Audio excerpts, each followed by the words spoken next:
영상 앞에서 또 마음을 모으고 복된 주일에 주의 교훈을 듣기 위해서 모이신 사랑하는 교회 여러분들을 주의 이름으로 축복합니다. 오늘은 이제 오류 논박 7절, 8절, 9절 부분이죠. 구항 부분이죠. 그러니까 첫째 교리된 오류 논박의 7, 8, 9 요 세 개 항을 살펴보는 것으로 하도록 하겠습니다.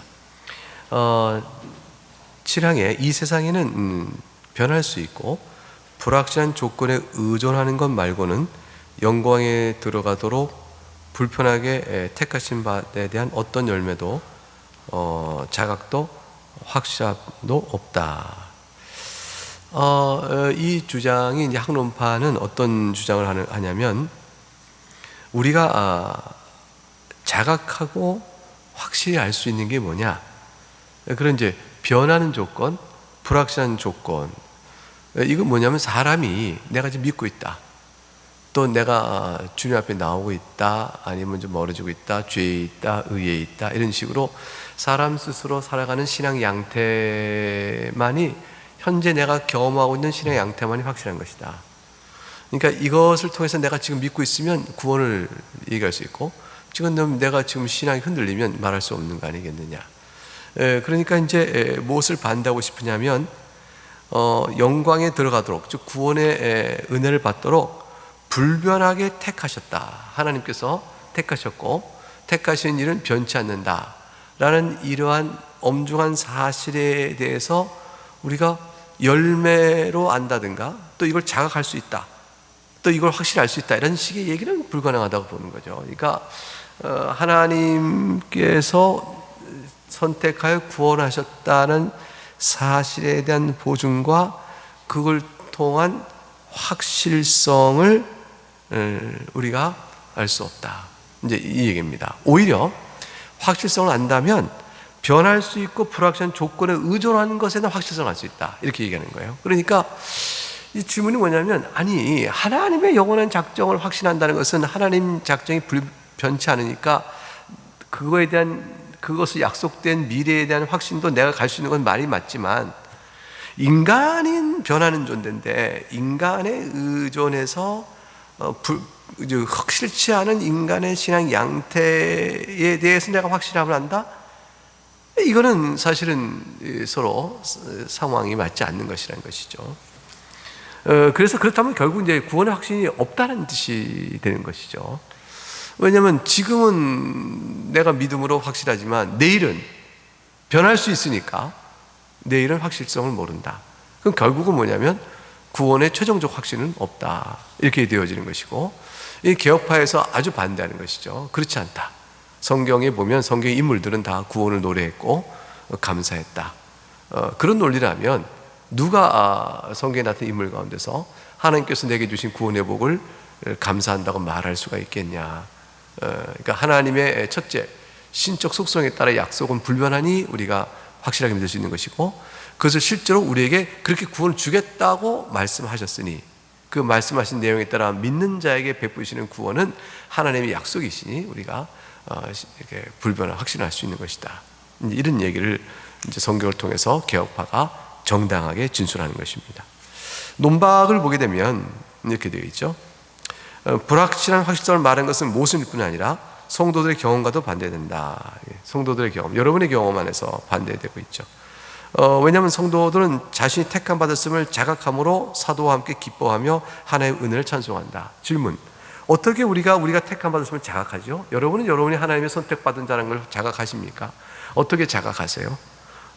글쎄요, 내가 밥을 먹다가 또는 내가 일상 중에 때가 어떻게, 무엇을 자각해요? 무엇으로? 꿈으로? 아니면 무엇으로? 이 자각의 모든 내용은 말씀에 대한 각성이에요. 복음의 이치가 이렇구나. 이 막이 너무 내 마음에 기쁨이 된다. 그리고 이 복음에 대한 내용을 말씀한 분이 하나님이시구나. 이게 하나님의 약속이네. 그 예수님은 정말 하나님이시구나. 그분이 죽으시면 그렇지, 택한 자의 죄를 다 대속할 만한 그런 귀한 것이지, 넘치지. 내 마음에 죄를 깨닫고 하나님의 긍휼에 의지하여 예수님께 나고자 하는 마음이 진실하네. 이 모든 것들은 다 성령의 역사요, 초자연적 역사요. 이건 세상에 없는 것이네. 그러니 이 모든 것들이 종합적으로 나의 신앙 인식을 계속 자각시켜줘요. 깨우쳐줘요. 흔들리지 않게 붙들어줘요. 그렇게 됨으로 인해서 우리는 내가 하나님께 선택받은 걸 자각하게 됩니다. 그러니까 죄를 지었을 때도 죄를 깨달아 주 앞에 무릎 꿇고 눈물 흘리게 하심으로 인해서 나를 버리지 아니하시는 하나님의 사랑을 자각하고, 하나님의 말씀에 순종하여 거룩히 살아갈 때 경건한 자가 누리는 하나님과 교통의 그 행복을 통해서 말씀의 순종의 능력이 내한테 이렇게 나타나는 것은 이건 하나님의 은혜의 역사다. 이걸 통해서 또 자각하고, 그러다가 온전치 못해서 또 넘어지더라도 붙들어주는 은혜, 그 은혜 감사에 순종함으로 누려지는 큰 기쁨, 이런 것들이 교차적으로 있으면서 내 안에서 하나님 나를 선택하여 부르셨다는 진리의 말씀에 대한 성경의 계시를 통해서 자신의 이루어진 신앙적 사실을 확인하게 되는 거예요. 내가 지금 이런 거구나, 여기 있구나. 이게 그래서 성경의 말씀이 단순히 내게 먼 것이 아니라 나의 현재적 신앙을 설명해 주겠단 말이죠. 그 이치를 밝혀주고 있어요. 그러므로 해서 하나님 주신 이치 밝혀진 걸 통해서 내 안에 자각되고, 성도들은 경험을 하게 됩니다. 내가 하나님의 자녀다, 나는 구원을 받았다 라는 이 자각에 기초한 실제 신앙적 경험을 갖게 되어지는 것이죠.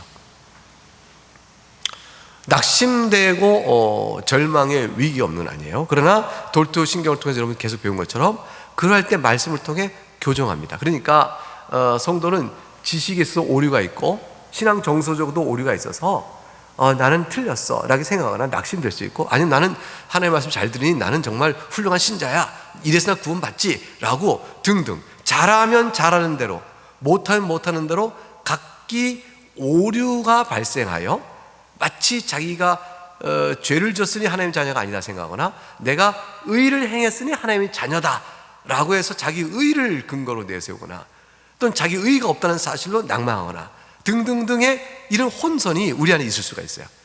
근데 오직 우리가 하나님의 자녀되는 의는 그리스도의 의뿐이거든요.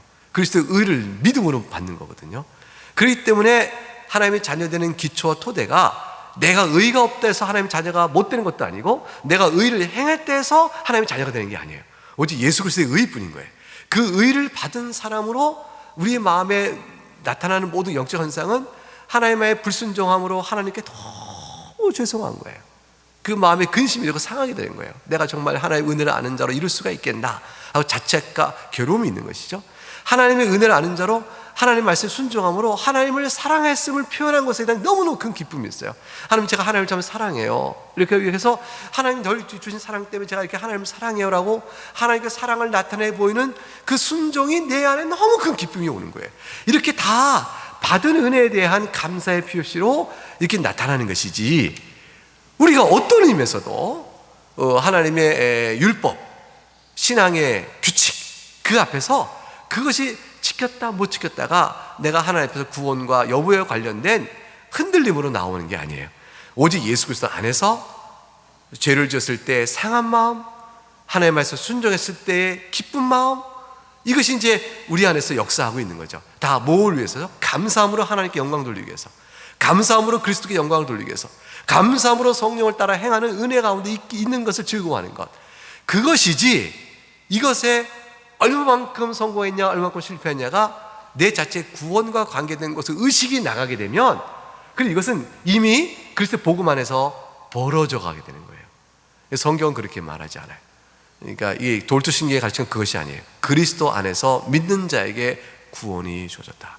사랑하는 교회 여러분, 여러분이 하나님의 말씀 앞에 온전히 서 있는가를 돌아보라. 이것은 하나님께 영광을 돌리고 감사해야 되지 않겠습니까? 라는 뜻이지, 돌아보라, 과연 너희가 돌아봤더니 죄 중에 있으니 너희는 신자가 아니다, 이렇게 말하려고 하는 말이 아니에요. 물론 마지막 날에 하나님을, 예수님을 믿는다고 말하면서도, 그리고 나는 말하면서 아예 죄 중에 있어서, 그래서 있는 사람들에게 하나님께서 옳다라고 말하지 않죠. 이거는 정상적인 심리 안에 있잖아요. 여러분, 예수 그리스도 믿으신 여러분 마음속에 내가 이제 그리스도 용서받았으니까 죄를 마음대로 줘도 돼, 그런 생각이 있어요? 하나도 없잖아요. 하나도 없잖아요. 내가 어떻게 그렇게 살고, 그런 마음이 있잖아요. 우리 안에 괴로움이 있고 근심이 있잖아요. 하나님 보실 때 기뻐하시는 신령한 근심, 이런 것들이 있지, 나 죄 중에 있어도 괜찮아, 이런 마음으로 죄를 짓가다가 뭐 어차피 예수님이 다 용서하시는데 뭐 괜찮아, 이런 마음으로 여러분 살지 않잖아요. 반대로 여러분이 또 하나님의 말씀에 순종해 살아가고 하나님을 이렇게 율법을 지켜가면서, 봐, 나는 이렇게 율법을 지켰으니까 하나님의 자녀로 구원받은 게 확실해, 봐, 내가 이렇게, 여러분 자신에 대한 순종을 근거로 조금이라도 여러분이 하나님의 자녀라는 확신을 가지고 하십니까? 그거 아니에요. 여러분이 볼 것은 뭐냐면 순종의 마음을 주신 하나님의 은혜 때문에요. 아, 내가 이렇게 하나님을 기뻐합니다. 하나님의 말씀에 순종하여 하나님을 사랑하는 마음이 제 마음에 있습니다. 이 모든 일을 내게 주신 하나님을 사랑합니다. 하나님께 찬송 올립니다. 그러므로 자신의 이루어진 구원의 사실을 기뻐하는 것이지, 내가 율법을 지켰으니, 이렇게 순종했으니 하나님 나 모른다 못하실걸, 이렇게 생각하는 식의 태도로 넘어가게 되면 이건 경계선이 넘어지는 거예요. 그래서 성도는 구원의 확신을 그런 의미에서 감사함 안에서 자각하는 거예요. 하이데벨 요인답이 뭐냐면, 우리가 다 예수 그리스도로 말미암아 다 은혜로 구원을 받는데 어찌 우리가 선행을 해야 됩니까? 이렇게 질문 던지고 답은 뭐냐면, 받은 바 은혜에 대한 감사함을 하는 것이다. 그리스도의 형상을 닮아가야 하기 때문에 하는 것이다. 이렇게 설명해요. 여러분이 다 예수 그리스도를 진실히 믿고 그 은혜 앞에 나왔을 때 여러분 앞에서 하나님의 교훈과 율법의 모든 뜻은 여러분의 사랑을 나타내 보이십시오 라는 것이죠. 그런 일에 게으른 자를 주님이 책망하세요. 왜냐하면 주님은 그리스도를 닮아가는 일을 아주 기뻐하시거든요. 그게 우리의 큰 행복이거든요. 우리의 자랑이요, 정말 즐거움이기 때문에 우리에게 좋은 것 주시려고, 선한 것 주시려고 주님은 우리를, 그런 자를 책망하시는 거예요. 그 신앙 안에 있는 자가 게으르고 나태하고 실족하면 책망하시고, 그걸 징계라 그러죠. 버리는 심판이 아니라 징계예요. 그리고 또 하나님의 말씀 순종하면 하나님 기뻐하심을 나타내고 해서 더욱더 좋은 것으로 더욱더 주세요. 그래서 가진 자는 더 많이 갖게 되는 것이죠. 받은 자는 더 많이 받게 되는 것이죠. 그 은혜를 누린 자는 더 큰 은혜를 받도록 주님이 계속 이끌어가 주시는 것이죠. 여러분, 말씀을 읽는 것에 즐거움을 아는 사람은 그 즐거움 때문에 말씀을 알아가는 일에 더욱더 힘쓰게 돼요. 너무 즐겁거든요. 근데 말씀을 읽는 일에 이게 모래알을 씹듯이 잘 게으르고 잘 이해가 안 가는 사람은 말씀이 너무 재미없는 거예요. 이렇게 되는, 그래서 은혜가 모를 수가 있는 것이죠. 모든 일이 다 그렇다, 볼 수가 있습니다. 그래서 사도와 함께 기뻐하며, 택하심 자각함으로 사도와 함께 기뻐한다. 왜냐하면 사도들도 그런 자각 속에서 기뻐했거든요. 같은 기쁨이 있는 거죠. 하나님의 은혜를 찬송한다. 그러니까 우리가 구원을 확신할 수 있습니다. 성도들은 그리스도의 권면을 따라 그분들의 제자들과 함께, 성도들은 그리스도의 제자들, 먼저 믿은 모든 제자들과 함께 하늘에 자신의 이름이 기록된 것을 기뻐하죠. 주님께서 70명의 제자를 다 파송하시고 다 그리스도의 복음을 전하게 하신 다음에 돌아와 귀신이 하늘에서 내어 쫓긴 것을 막 자랑하고 그랬을 때, 그것보다 너의 이름이 하늘에 생명책에 기록된 것을 기뻐하라 했어요. 이것은 구원의 확신이죠. 우리 모든 성도가 함께 모여 예배하면서, 예배할 때 우리는 한 가지를 알죠. 이 보이는 이 사랑하는 성도들이 지금 우리가 흩어져서 서로 보지 못하고 있어요. 이게 너무 안타까운 거죠. 다 모여서 서로 얼굴을 봐야 되는데, 이 모든 성도들이 다 함께 우리가 생명책에 이름이 기록되어 있구나, 언약 백성으로서 주 앞에 나온 예배의 자리에 내가 속해 있다니, 이 얼마나 기쁜 일인고, 그것으로 감사하는 거죠. 여러분, 영상 앞에서 다 똑같은 마음으로 나와야 하는 것이에요. 그리고 마지막으로 성도들은 다음과 같이 질문하며 택함 받았음을 자각하는 것을 방패 삼아 마귀의 모든 유혹의 불확실성을 소멸한다. 마귀가 이제 우리의 연약성과 죄를 들고, 네가 이렇게 하나님의 구원을 받았다는데 은혜를 감사할지도 모르니까 너는 은혜를 아예 받지 않은 거야 라고까지 몰아내세우면서 우리의 흉악한 죄들을 막 들춰내서 우리 앞에 막 춤추듯 할 거예요. 그럴 때 망나니 칼 들고 춤추듯이 마귀가 우리 앞에서 우리 목을 치러오듯이 막 위협하고 우리를 막 정죄하는 고소를 할 겁니다. 그 모든 고소가 다 사실일 수 있어요. 우리가 행하지 않은 일을 마귀가 말하지 아니하고, 내가 하지 않은 말을 마귀가 말하지 아니하고, 전부 마귀의 증언이 전부 사실일 수 있어요. 마귀가 거짓말하는 거짓말의 압이지만, 마귀는 모든 사실을 다 증거로 지시하면서 마지막 결정적으로 거짓말할 거예요. 뭐냐면, 그래서 너는 하나님의 자녀가 아니야 라고 말할 거예요. 너는 예수 믿어도 소용없어 라고 말해요. 이게 마지막에 거짓말이에요. 모든 우리가 살아온 일생의 행실과 언어를 다 정확하게 드러내서 내 양심에 하나도 마귀의 정죄에서 아니라고 말할 거, 변명하고 핑계댈 게 없을 만큼 정확하게 우리의 죄악들 다 마귀가 드러낸다 쳐요. 마귀는 영리하거든요. 마귀하고 논쟁에서 마귀 앞에 나의 죄를 변명하실 거라고 생각하지 마세요. 마귀는 우리의 변명까지도 예상하고 막 공격해 올 거예요. 그 아주 뛰어난 고소죠. 검사가 너무너무 뛰어나서 꼼짝 못하게 할 수 있어요. 피고인의 변명 못하게. 그런데 마지막에 거짓말합니다. 거짓말, 마귀는. 그래서 너는 예수 믿는다고 하지만 소용없다. 예수님이 널 용서하지 않는다. 바로 그거예요. 그런데 오늘 로마서 8장 33절에 뭐라고 기록되어 있어요? 같이 읽어볼까요? 누가 능히 하나님께서 택하신 자를 고발하리요. 이 말 한마디는 내주셔야 돼요. 예수 그리스도를 믿는 자에게 모든 율법의 정죄로부터 사해 주신다 약속되셨어. 난 주님 믿어. 난 내가 알아. 네가 말하는 거 다 맞아. 그러나 네가 말하지 않은 게 있다. 나 주님 사랑한다. 나 그 주님밖에 없어. 나 찬송하면서 너무 좋아. 네가 말하지 않은 것, 이거 하나를 난 너에게 말한다. 이 말씀을 내세우면 돼요. 이게 성도가 갖는 마지막 구원의 확신이에요. 사랑하는 여러분, 여러분은 온전치 않습니다. 우리 모두는 온전치 않습니다. 여러분이라고 말해 죄송해요. 물론 저를 포함하는 말입니다. 당연히 포함하죠. 여러분 저보다도 훌륭할 수 있어요. 더 훌륭하실 거예요. 그래서 저 같은 사람도 얘기하는 거죠. 우리는 다 죄인이지만, 연약하지만 예수 그리스도 그 한 분을 바라봅니다. 마지막 소원을 거기다 두세요. 이것이 우리에게 갖는 구원의 확신의 최후의 보루요, 완전 시작과 끝과 모든 것입니다. 8항을 넘어가죠. 항론파의 오류가 또 나와 있습니다. 하나님께서는 단지 그분의 의로우신 뜻에서 어떤 사람을 아담의 타락과 공통된 죄와 정죄의 상태에 남겨두기로 결정하지 않았으며, 또한 어떤 사람에게 믿음과 회심에 필요한 은혜를 주시지 않고 지나치기로 결정하지도 않으셨다. 이게 이제 선택이 있었다는 거죠. 어떤 사람 둘로 나눴죠. 어떤 사람은 아담의 타락과 같은 성질의 죄와 그 죄를 범한 것에 대한 정죄 아래 그대로 내버려 두기로 결정을 않으셨고, 이거 뭐예요? 구원하기로 결정하셨고, 그런 얘기죠. 또 어떤 사람, 또 다른 어떤 사람은 믿음과 회심에 필요한 은혜를 주시면 구원받을 수 있는데 그런 걸 주시지 않고 그냥 지나쳐버려요. 지나쳐보기로 결정하신 것이 아니다. 그러니까 구원과 유기, 선택과 유기의 결정을 안 하셨다, 이런 말이죠. 근데 여기 어떤 사람이 왔어요? 어떤 사람. 항론파가 반대하는 것은 특정한 어떤 사람을 향하여 선택하기로, 특정 어떤 사람을 향하여 유기하기로 결정하지 않으셨다.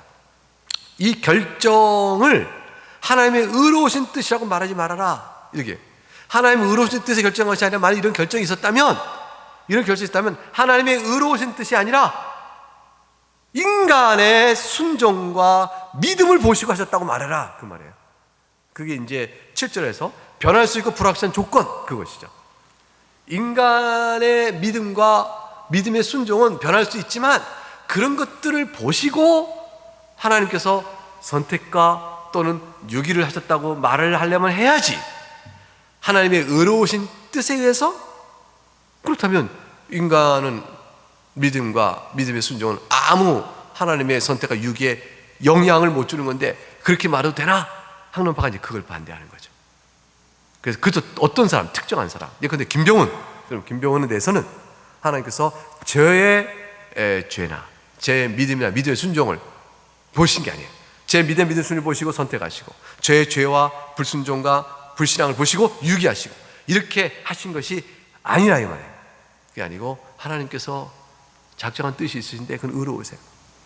그 뜻에 따라 저에게 회심과 믿음의 은혜를 주시고 고백하게 하셔서 주 앞에 나오게 하신 것이죠. 그래서 나는 아담 이후의 원죄 아래에서 구원받고 사망의 심판에서 구원받는 자가 되어진 것이죠. 특정하게 저를 정하신 거예요. 그 하나님 뜻은 의로우신 거예요. 하나님의 뜻을 불의하다 말할 수가 없어요. 첫째는 하나님은 창조주이시기 때문에 주권적으로 누구를 선택하고 누구를 선택하냐는 권한이 있으세요. 두 번째는 선택한 자에게 죄 용서를 위하여 그 아들을 내어주심으로 죄값을 치를 수 있기 때문에 또 그한 공의로우세요. 절대적 주권적 공의요, 그 다음에 죄값을 치는 보응적 공의를 다 이루셨어요. 죄값에는 보응적 공의를 이루셨고 그 다음에 주권적 공의도 갖고 계신 거죠. 그러니까 하나님은 다 의로우신 거예요.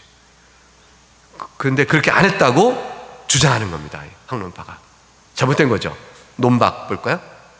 이 주장에 대해 다음의 말씀들이 확고히 서 있다. 그런즉 하나님께서 하고자 하신 자를 긍휼히 여기시고 하고자 하신 자를 완악하게 하시니라. 이 주권적 창조주의 공의죠. 주권적 의의가 있는 거죠. 또한 천국의 비밀을 아는 것이 너에게는 허락되었으나 그들에게는 아니 되었으니 보라, 하나님이 주권적 의에 따라 누구에겐 주시고 누구에겐 주지 않는다고 하셨기 때문에 특정한 사람들을 향하여 하나님이 그렇게 행하신 것이다. 비슷하게 천지주제신 아버지여 이것을 지혜롭고 슬기는 자들에게는 숨기시고 어린아이들에게는 나타내심을 감사나이다. 옳소이다. 이렇게 된 것이 아버지의 뜻이니이다. 보라, 예수께서 말씀하지 않았는가? 어린아이다 하는 자에게는 나타나시고 지혜롭고 슬기는 자에게는 숨기셨으니 특정한 자들에게 각각 나타내 보이신 것이다 라고 성경이 분명히 말했음을 들어 논박을 합니다. 마지막 이제 구항을 보겠습니다. 오늘 첫째 교리에 이제 마지막 보겠어요. 다음 주에는 이제 둘째 교리를 들어가겠죠. 5, 6 학론파가 이렇게 말합니다. 하나님께서 복음을 어떤 민족에 보내시고 어떤 민족에 보내시지 않는 이유는 오직 하나님의 기쁘신 뜻에 나온 것이 아니다. 오히려 어떤 민족이 복음을 받지 못한 다른 민족보다 낮고 더 훌륭하고 그런 말이에요. 더 낮고 가치 있기 때문이다. 이게 민족이 근데 구약의 이스라엘 민족이 가나안 족속보다 더 훌륭하고 가치가 있기 때문에 그 민족에 하나님께서 복음을 주신 것이다. 뭐 이런 식의. 이걸 개인에게 적용하면 개인에게도 복음을 듣게 하고 또 하시는 것은 그 개인도 훌륭하기 때문에. 뭐 때문에 훌륭해요? 먼저 복음을 주면 믿을 것임을 아시니까 그 자가 훌륭해 보이는 거죠. 그러니까 A는 우리가 말하죠. 야, 그 사람은 줘봐야 소용없어. 왜? 그 사람은 원래 이렇잖아. 그러니까 줘봐야 또 제대로 쓰지 않을 거야.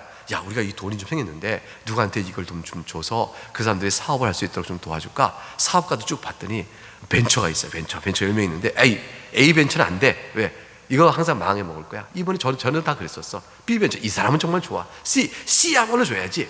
이 등등으로 미리에 우리가 가려내서 투자금을 이렇게 준다고 생각해봐요. 꼭 그거 같은 거예요. 하나님께서 쓱 보니까 이 사람은 복음을 들려주고 주면 어떻게 돼요? 믿음에 순종할 것이다. 그러니 그 자에게는 주고 그렇지 않은 자에게는 안 준 것이다. 그러니까 하나님께서 자신의 기쁘신 뜻만이 아니라 그 자들이 더 낮고 훌륭하냐, 가치가 있겠냐를 보시고 하신 것이다. 그래서 다시 인간의 조건으로 돌려버립니다. 이것은 민족 단위도 그렇다는 것이고 개인 단위도 그렇다, 이렇게까지 얘기하는 거죠. 그러나 이것은 잘못된 것입니다. 성경에 어긋납니다. 왜냐하면 논박. 모세는 이 주장을 이스라엘 백성에 다음과 같이 말하며 거부한다. 신명기 10장 14절 15절 한번 같이 읽어볼까요? 시작. 하늘과 모든 하늘의 하늘과 땅과 그 위의 만물은 본래 내 하나님 여호와께 속한 것이로되 여호와께서 오직 네 조상들을 기뻐하시고 그들을 사랑하사 그들의 후손인 너희를 만민 중에서 택하셨음이 오늘과 같으니라. 사랑하사 택하셨다 되어 있어요. 사랑하사 택하셨다. 너희가 모든 민족들보다 수요가 많거나 뛰어남이 아니라 그저 오직 너희를 사랑하사 너희를 택한 것이라.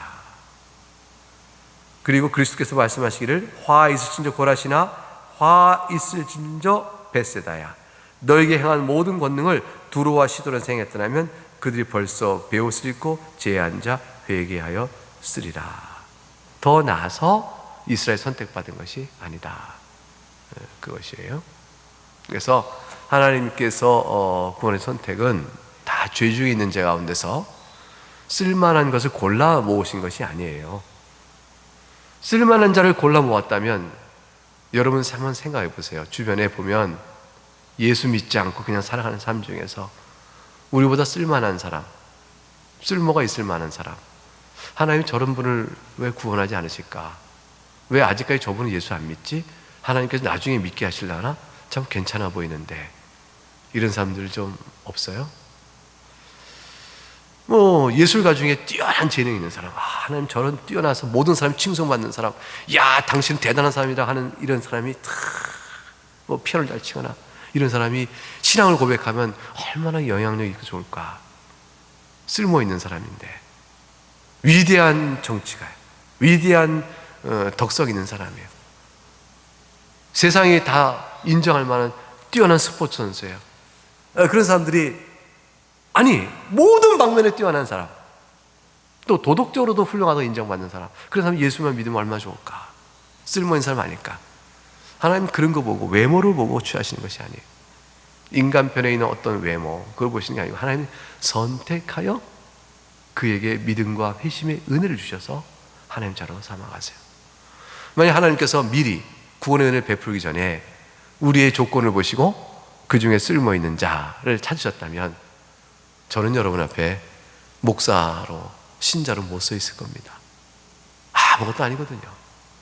우리 가운데 그런 기준으로 살펴보면 우리 가운데 예수 믿고 하나님 자녀가 될 사람이 누가 얼마나 있을까. 하나님께서는 우리를 가장 낮고 천한 가운데 부르신 겁니다. 죄 중에 있을 때 부르신 것이고, 보라 너희 가운데 문벌 있는 자가 누구냐, 너희 가운데 학식 있는 자가 누구냐 그랬어요. 누가 권세 있는 자가 누구냐 그랬어요. 아무도 없어요. 그죠? 그런 자를 불러 쓰시는 겁니다. 그러므로 세상이 세상적 영광이 더 뛰어난 것은요, 너무 이상하게 보일 거 아니에요. 세상 나라 속에서 예수 믿는 사람보다 안 믿는 사람이 더 잘 되고 그런 거 너무 이상하게 볼 거 아니에요. 사실은 그것과 상관없이 주님이 날 부르신 일로 인해서 더 감사가 되어져요. 보잘것없는 나를 주님 부르셔서 주의 자녀 살게 하시는구나. 이 일이 얼마나 감사한지. 그러므로 구원의 선택은 하나님의 전적인 주권입니다. 그 은혜로 우리가 사랑을 입어 예수 믿는 자로 지금 서 있는 것이죠. 학론파는 그것을 오해했습니다. 개혁파는 성경의 말씀대로 바로잡은 것입니다. 이 말씀이 여러분의 그리스도에 나오는 신앙에 큰 위로가 되시고 기쁨과 감사가 될 수 있기를 주의 이름으로 축복합니다.